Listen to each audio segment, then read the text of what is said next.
back, guys, to episode 8 of the Nick Solomon Show, the Sports Chatter podcast. Guys, I can't believe that we're already at episode 8. This has been an absolutely incredible journey from episode 1 to now. As I've mentioned in my prior episodes, this is going to be my last episode just for this first go around here. But don't you guys worry, I'll be back at the turn of 2024 to bring you guys an all new sort of rendition of the Nick Solomon Show, the Sports Chatter podcast. So that's for future episodes to come. But to round out this episode, you guys are already probably wondering, why do I have different colored tissue papers behind me? Well, stay seated. I'm going to tell you here. So every single episode I have done basically just talked about the major sport topics that I deem worthy of bringing to light every single sort of podcast. Well, today I want to do something different. I want to do something unique, and I want to do something fun as well at the same time. So I'm going to bring to you my own version of the game Agree to Disagree. And behind me, we're going to have the colors that coordinate exactly where on the scale of agreeing to disagreeing that follows. So, to go all the way to the right, we have strongly agree, then we have agree, followed by disagree, and then lastly, we have strongly disagree. So, in that order. How I'm going to use to define where my pick is at, instead of using my handy dandy pen or my finger, I'm going to use this Oliver Winery cork. No, this video isn't sponsored by Oliver Winery, but if anyone from Oliver Winery is watching this and wants to sponsor me, I would gladly have those conversations. So we are going to use this to go along the line here I agree and disagree.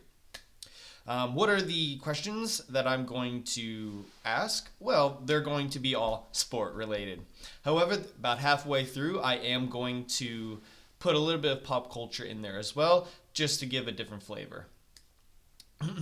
So our first agree to disagree question is, do pro athletes get paid too much? Ooh, absolutely strongly agree with that. Look, there's so many other professions out there. Surgeons, teachers, educators, blue-collar workers. And then there's professional athletes. And I think the pay scale is completely off with that. Professional athletes playing a sport, yes, it's fun. Yes, they're dedicating their adult lives to making the best versions of themselves to give out the best product of entertainment.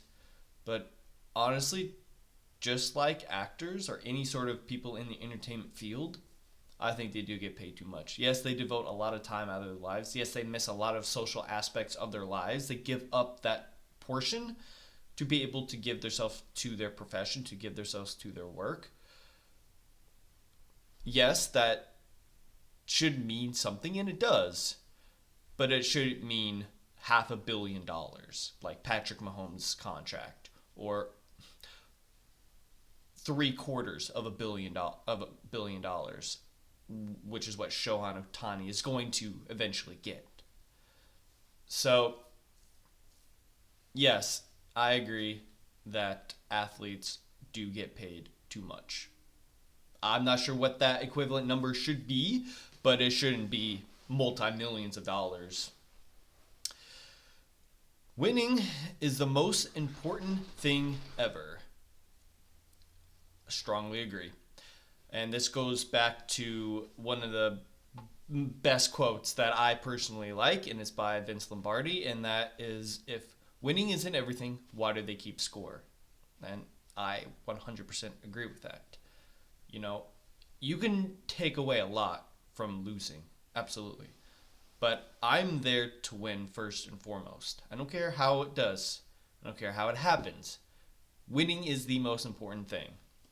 If I lose, sure, I'll take it in a humbling fashion. But I'm here to win first and foremost, and that is my intention. Should a referee be allowed to use instant replay? Agree. Now, the reason why I'm not strongly agreeing with that is why I'm just agreeing is that because there's sometimes replay is overused or there's too much time with it when it's an obvious call. But I think nowadays where athletes are bigger, stronger, faster, things are happening a lot quicker. Replay should strongly be used because there's too many bang instances where it's just hard with the naked eye to make a precise call. So I agree that instant replay should be used by refs in all sports, but there should be a limit on the amount of time it takes to replay something. Collegiate athletes should be paid, and they are paid with the new NIL thing, and I agree with that. I'm not going to strongly agree with that because the argument against that, and that has been for the longest period of time, has that been, well, the trade-off with not getting paid as a collegiate athlete is you're getting a free education. That's not always the case at every single university because scholarships work differently and the money allocated to student athletes work differently at the different levels of institutions. So if you are a full ride student, it depends on university too, but if you're a full ride student, I mean, the value of education and getting that for free could equivalent to the amount of income that whatever said sport you're in could draw from you. It also depends on the sport that you're at. Someone playing football that university is going to make more money off of the revenue of that than if you're playing golf for that university. So the value of a free education is probably worth more if you're playing golf or swimming than it would be for basketball or football. But it also depends on the university too. If you're at an NAIA college where there really aren't scholarships handed out, or they're not full ride scholarships, it's a partial scholarship, or none at all, it's all just sort of walk-ons or tryouts, then, absolutely the value of education outweighs what you're doing for free. But overall, I think collegiate athletes should get paid because those universities take advantage of it. Not only are you getting money from the everyday student is paying thousands and thousands and thousands of dollars, but on top of that, you're generating millions of dollars. So we'll keep this in the football context. You're generating millions of dollars from your ticket sales, from your concession stands, and then not just that, TV ads, TV viewership, all that's going into that university's or that conference's bank. So you wouldn't have that if it wasn't for the athletes and the students that you have on the field. And I feel like those students should get at least a bite of the apple. And they are nowadays with the NILs. NIL works different at each school. There isn't a lot of regulations and rules with that, but that just goes to the individual person. So now it's more in the hands of the individual athlete to make them the better versions of themselves so they can garner attention, so they can garner NIL deals. Should all young sport players get a trophy? Now that actually hits home a little bit more in my case here, as I'm going to disagree. That hits home a little bit just because of my own professional work. I work for a youth soccer tournament / management company. And with tournaments that we deal with all the time, we give out trophies and medals. Now, every single state works differently in that. For the specific state that I live in Indiana, if you're a certain age, you do not get trophies, you just get participation medals. So as someone who participated in these sports and have a lot of trophies, if you didn't win a championship or a league, I don't think you should be given a trophy. Or participation medals. I think this should be changed to participation medals. So I don't think you should get a clap for participating in a sport, even if you're at a young age, because that should teach you to, the consequences, I guess, of life, where if you can't get something, if you can't achieve the higher level, you shouldn't still get a clap on your back or, way to go, you try hard. Here's a medal for doing that. I don't think that should be instilled. I think that you should live with the result that you have. If you win something, you should get something. If you lose something, you shouldn't get anything. I think it just should be cut and dry as that, and understand that. I think there should be more of a thing emphasized on winning than, hey, at the very end of the day, I get a trophy regardless if I win or not. No, or a medal if I win or not. That shouldn't be the case. Should penalty shootouts be used to decide games? So this ties into the soccer element as well. No, I'm going to strongly disagree that penalty shootouts should not be used to decide. That penalty shootouts should be used to decide games. I disagree with that. I think you should just keep playing extra time, overtime. Yes, in professional soccer, there's 90 minutes of play.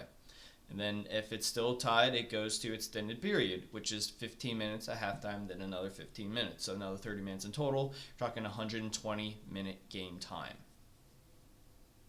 So, keep going.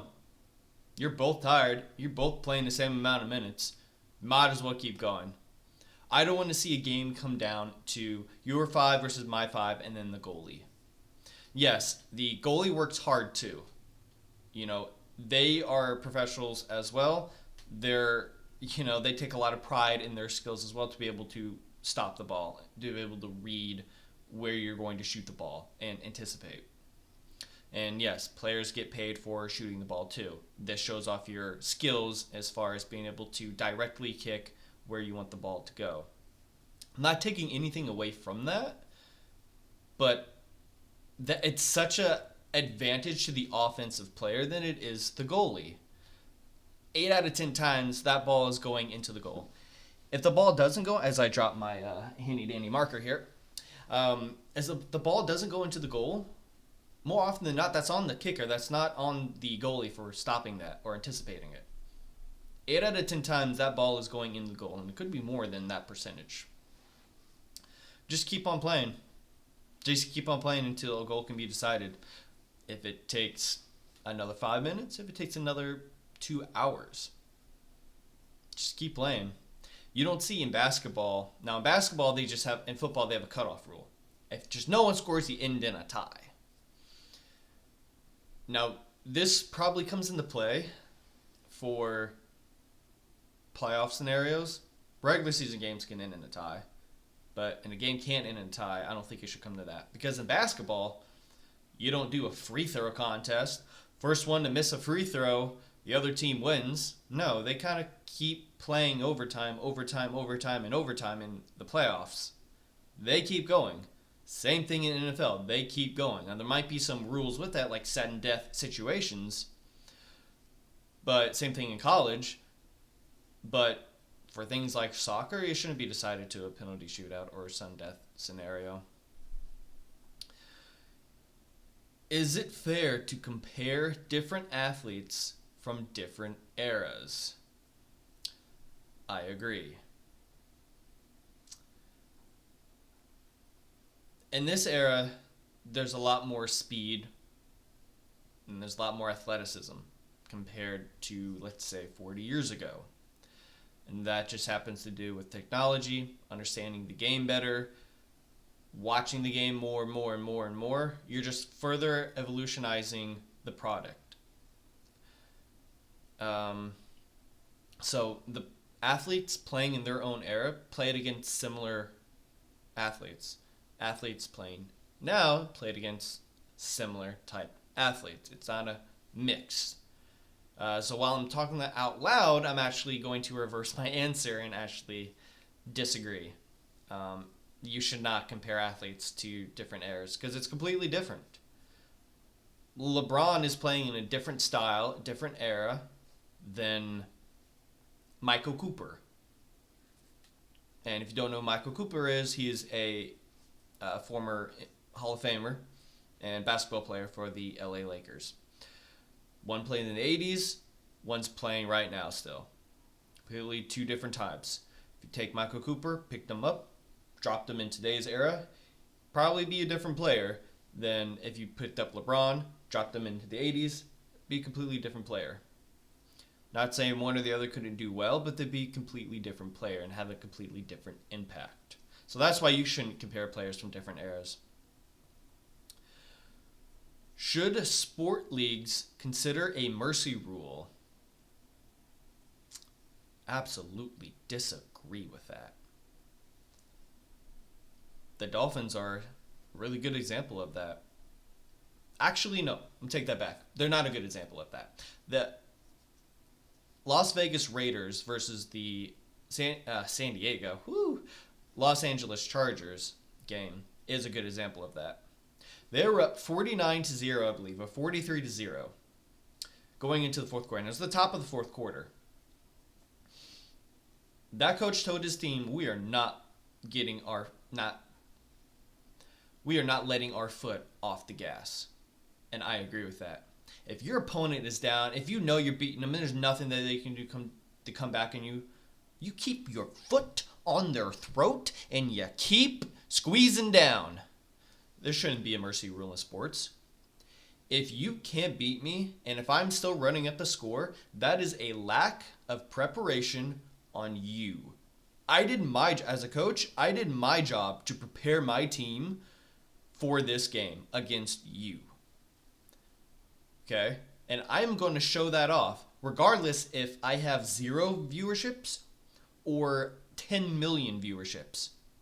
If I have a chance we'll keep this in football, to beat you 50-0, I am going to do it. If you turn the ball over at the 20-yard line and there is 2 minutes left to go, I'm going to kick a field goal if you don't allow me to get a first down. I'm going to extend that lead. I don't care if there's 20 seconds left. That's on you. And in reverse of that, if you beat me 50-0, okay, that's a failure of me to prepare. I didn't prepare my team. So it can easily go both ways. I don't care if I beat you. I don't care if you beat me. Do it. Don't put your feet off the gas. I deserve to lose. I deserve to get my ass whooped, to be embarrassed. Same thing. I'm going to put you in the dirt and keep on doing it. Okay, it is my job to win. It's not my job to show you mercy. Are you kidding me? That's on you. That's a failure of preparation. The one and done rule, good for college basketball. I've already answered this in a previous podcast. I strongly disagree with that. You're talking 18, 19-year-old kids. Think they're ready for NBA play against grown men. They may come in and do absolutely well, but I think there is a lot of significant data that tells you that if you are a 2-year collegiate athlete or 3-year even, an upperclassman, you can do so much better, be more beneficial for an NBA team than as an 18-year-old kid coming out. Not only from an NBA physicality standpoint, your own specific skills standpoint, because you can still grow yourself, but also from an education standpoint as well. You get 2, maybe 3 more years in college to further that educational system. You get 2-3 more years to understand what financial situation is going to be when you get to the league and how to better prepare yourself, because a 21-year-old with a $10 million contract might handle it a lot differently than an 18-year-old will. That might just be 3 years, but a 21-year-old with $10 million is going to handle it better than an 18-year-old will. So now I'm going to switch it up. Now we're into part of the segment here where I'm going to throw in some pop culture references just for fun, for agree or disagree. By the way, I didn't say this off the top, but all of these questions I wrote down about a week ago. So I don't remember what these questions are. So all of my takes are very much authentic and very much off the top of my head. Having said that, Star Trek is better than Star Wars. Disagree. Now, I don't want to take away from Star Trek. Star Trek is older than Star Wars. Star Trek came out in the 1960s, and Star Wars started in the 1970s. Star Trek has TV shows and tons of movies. Star Wars has tons of movies, and now they're starting to have a lot of TV shows. Different types of TV shows. For me personally, I like Star Wars universe a lot better than Star Trek. Both of them are outer space. Both of them are sci-fi. Both of them are like in a galaxy far, far away. Or at least in Star Trek, centuries into the future. But I would take Star Wars over Star Trek. Even though I do like Star Trek. Harry Potter is the definitive fantasy series. Harry Potter is the definitive fantasy series. I'm going to disagree. I'm a huge Harry Potter fan. I am a Potterhead. I am a nerd when it comes to Harry Potter and all things within that world. But I have to go with the Marvel Cinematic Universe. Yes, there's a lot more movies with that, and there's even a lot more TV shows. But I just think overall, the Marvel Cinematic Universe is probably the best fantasy series there is.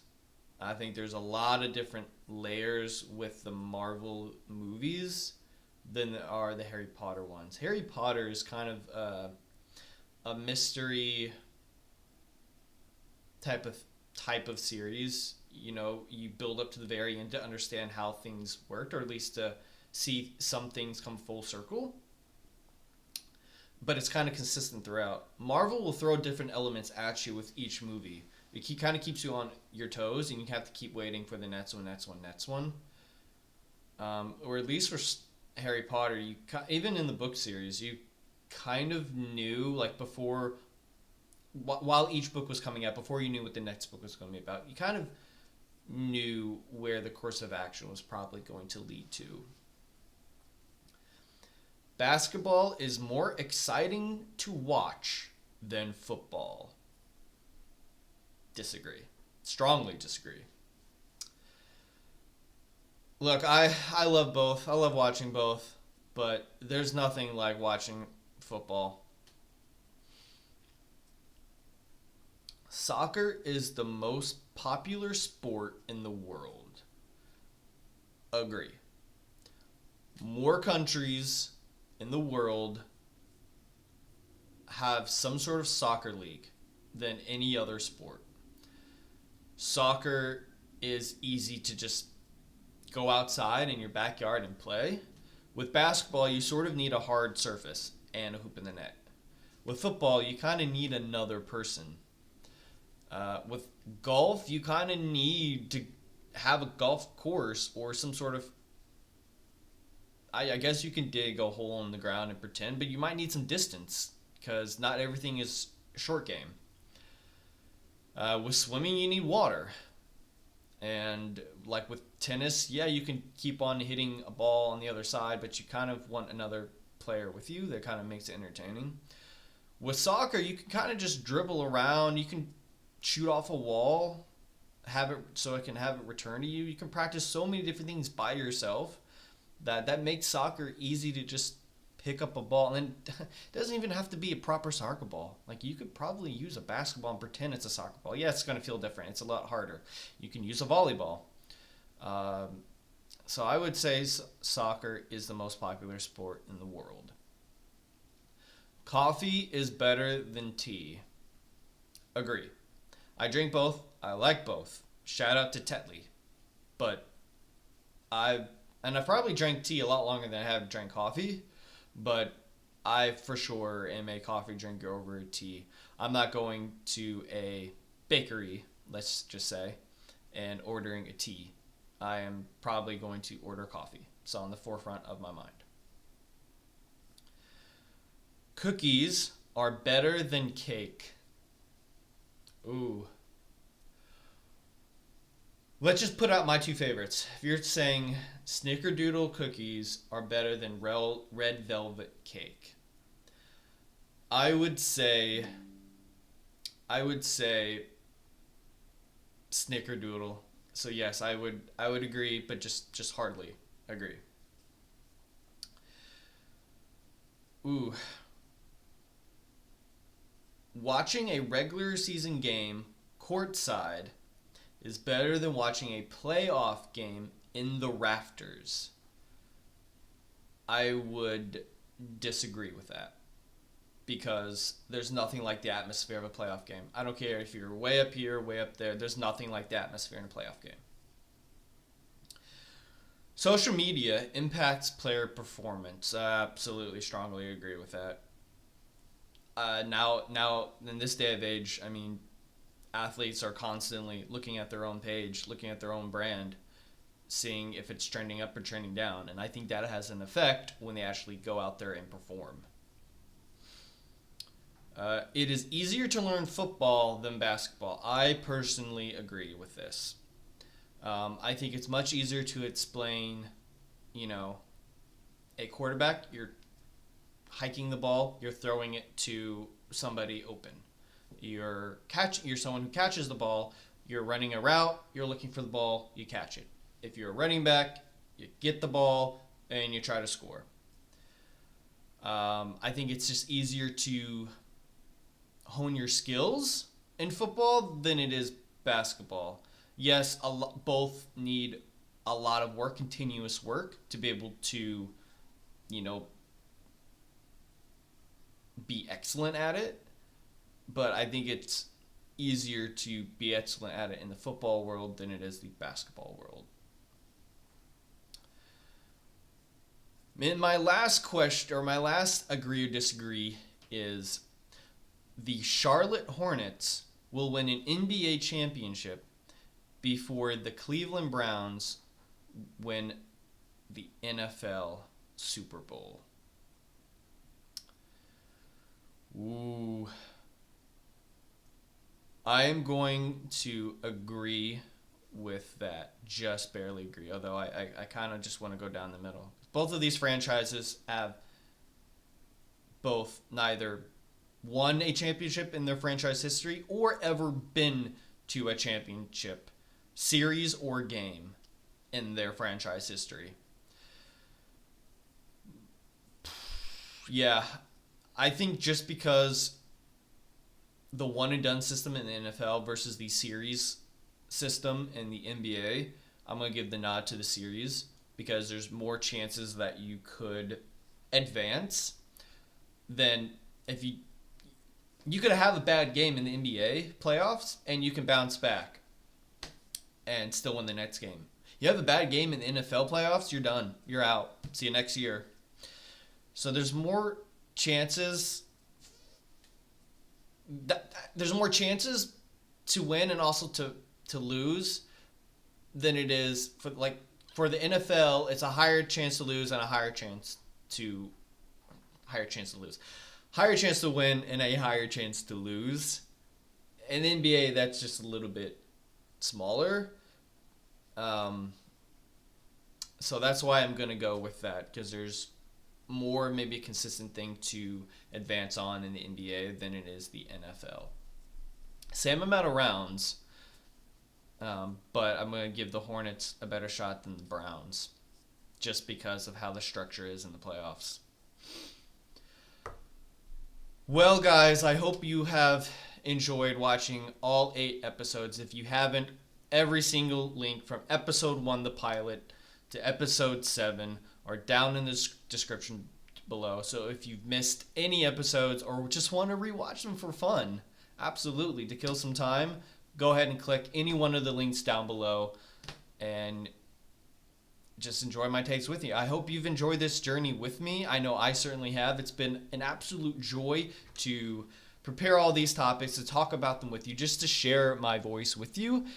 And I hope you've liked them as well. So stay tuned for 2024. I'm unsure when the exact release date of my first episode in the new year will begin.